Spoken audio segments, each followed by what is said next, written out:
Hello there friends, welcome back to another episode of Generation Tech. My name is Alan, and on this channel, we criticize the Jedi Order a lot.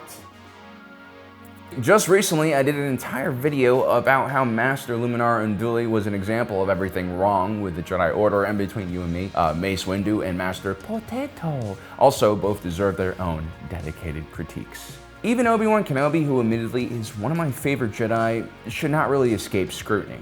I'm not trying to be a contrarian, I swear, I just am naturally distrustful of sweaty people in dogmatic organizations. Now, oddly enough, there is one individual within the Jedi Order that I kind of don't criticize at all, although most people who share my beliefs about the Jedi Order oftentimes point to this individual as the root of all of the problems the Jedi faced. Yes, I'm talking about Grand Master Yoda, and up until now, I haven't really thought about why this is. It's almost as if subconsciously I've taken into account all of Yoda's behavior and just given him a pass.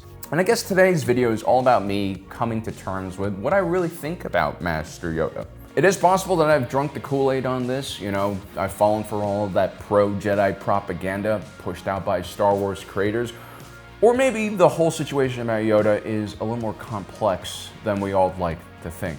Yoda is clearly different from all of the other Jedi. He defies classification. We don't even know what exactly his species is. Just like how Gandalf was never quite just a human being and how Albus Dumbledore was never just quite a simple wizard. Like these two, Yoda was a mentor character, a special creature with a very special connection with the Force. And he only seemed to rise above all the issues of the organization he ran for one reason or another. Just like how Gandalf and Dumbledore were responsible for the Fellowship and Hogwarts, but can't completely be faulted for the temporary setbacks that both of these organizations faced. And I think the main reason why is their very smart leadership style, I guess. We could probably all learn something from this if we are in leadership positions. You know, the Jedi Order at its very core was a monastic organization. They weren't supposed to be agents of the government or military commanders. At their core, they were actually monks who pledged an oath, a religious vow in service to the Force. Their alliance to the Republic was made out of convenience and goodwill. The Republic supported peace, stability, and democracy. The Jedi, in theory, did as well, but internally it did not practice democracy, or separations of power and how they governed their members. The High Council, which ruled over the Jedi, was hand-chosen by those already in the Council. Despite their good intentions, this was a system of elites that had no checks and balances on its power. The average Jedi could petition for change from the Council, but ultimately it was really up to the Council to decide what happens. You are on this Council, but we do not grant you the rank of Master. What? How can you do this? This is outrageous. It's unfair. How can you be on the Council and not be a Master? Take a seat, young Skywalker. And without a system of checks and balances and independent oversight, the Jedi were prone to authoritarian tendencies, just like everyone else. And throughout history, whoever sat in the Council heavily affected how the Order behaved and interacted with the wider Republic. During times of great chaos and strife, especially conflict against the Sith, Jedi have even occupied the highest office in the Republic and ruled the entire galaxy. For instance, you had Supreme Chancellor Jannar, a Jedi Counselor who ruled the Republic during the New Sith War. This was kind of considered a dark age for the Old Republic, and there was just a lot of conflicts, and the Jedi had crazy amounts of influence, both in politics and also in the military of the Republic. They even had their own military force known as the Army of the Light, led by the manliest man of manliness, Lord Hoth. The Jedi during this period of time abandoned their principle of non-intervention and not getting involved with galactic politics. And, you know, there were a lot of reasons why they needed to do this, but at what cost? This is really just the age-old question that all democracies face. Was Abraham Lincoln right to suspend habeas corpus during the American Civil War? Was Roosevelt right for creating internment camps for Japanese Americans? Was JFK justified for lying about the moon landings, which were actually a military operation to get rid of the Nazi moon base there? In the heat of the moment, these decisions might have seemed righteous, but detractors will say that it set a dangerous precedent for future presidents. Now, Master Yoda on the eve of the Clone Wars faced a similar dilemma. You see, in the Jedi Order, there are actually two positions of leadership. You had a Grand Master. This was a distinction given to the oldest and wisest member of the Order. Yoda, being several centuries old and almost 1,000 years old, fit this role. The Grand Master was more of a ceremonial role that was respected by most Jedi, but had no official capacity when it came to decision making.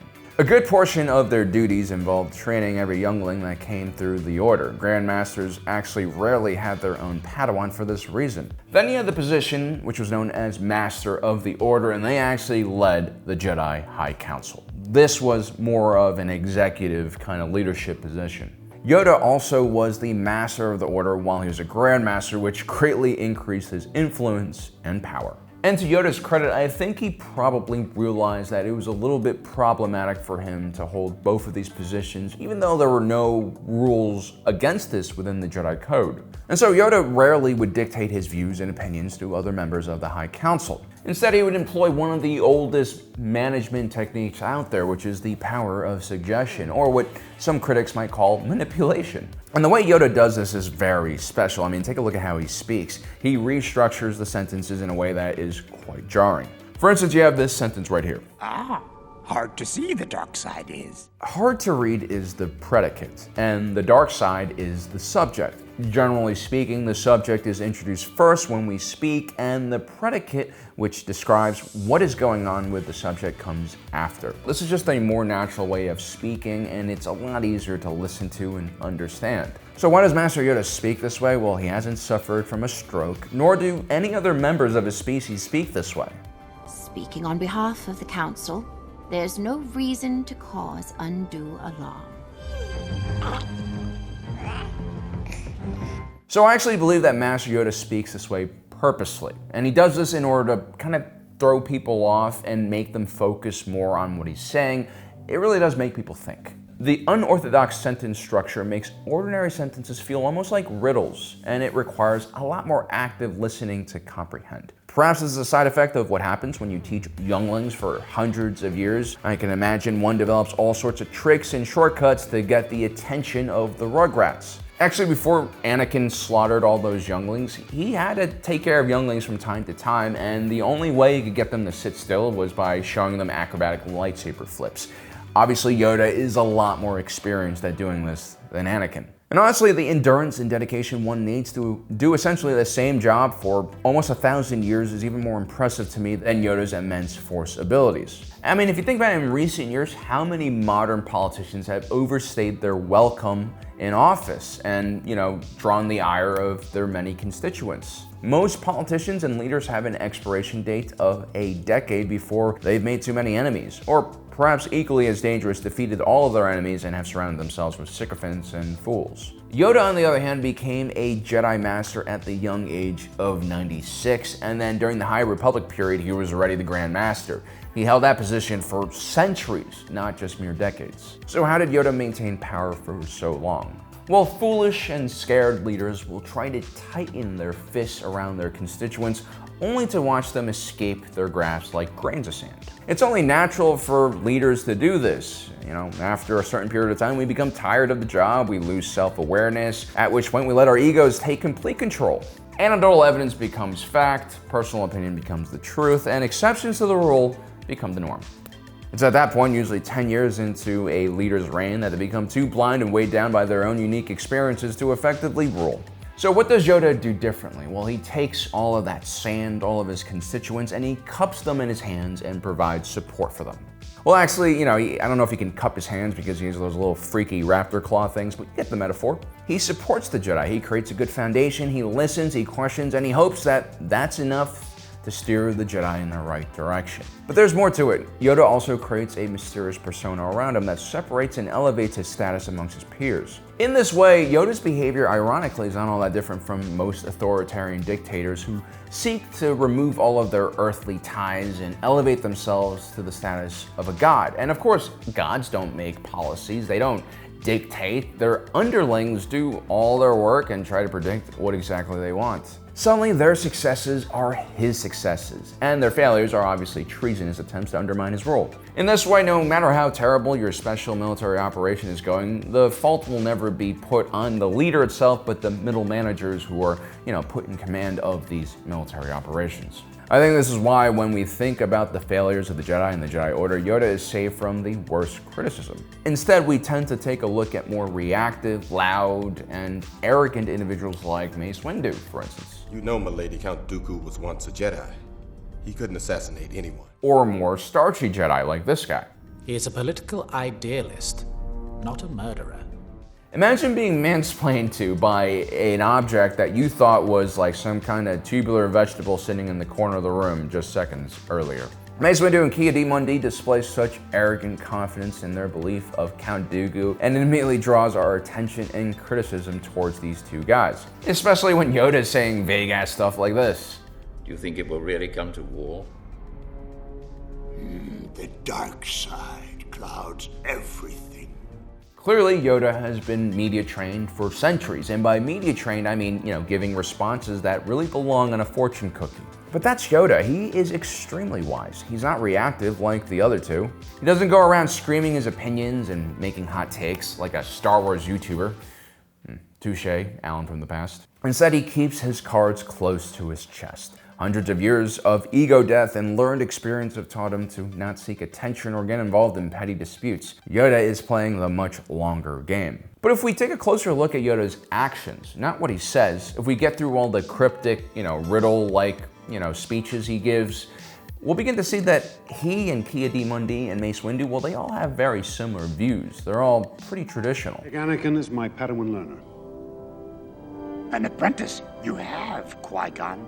Impossible to take out a second. The code forbids it. The Jedi Code is important to Yoda, and that is because beneath that mysterious facade he puts up, he's also just a mortal being.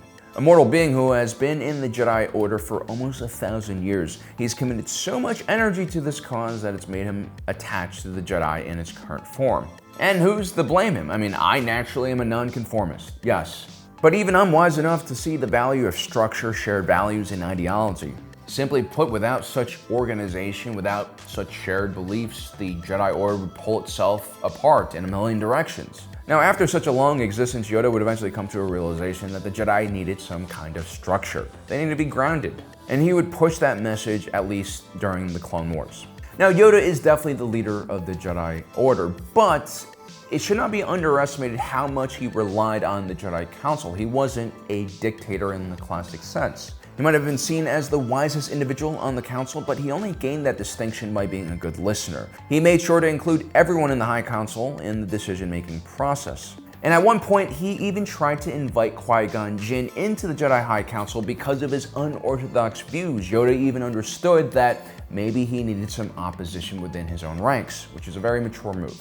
Now, whenever the Council interviewed a Jedi, take a look at how they act. Look at their nonverbal communication, look at the face gestures, and how they always look at each other in confusion or disgust, whatever. These Jedi truly ruled by committee. It was an elite committee for sure, but at least during the Clone Wars period, Yoda went along with whatever the Jedi wanted on the Council. And this is why the Jedi and the Republic were such great allies. The Jedi were not about dictation. Again, they were about reaching group consensus and not fearing your colleagues of differing opinions. But sometimes the group is wrong, and the Jedi would leap headfirst into the Clone Wars. They accepted a military commission for a war they did not truly understand, and that is exactly how Palpatine wanted things to play out. Between the discovery of the clone army to the discovery of the battle droids on Geonosis, there was very little time for the Jedi to think. And so the Jedi were completely confused about what to do. Blind we are. If creation of this clone army we could not see.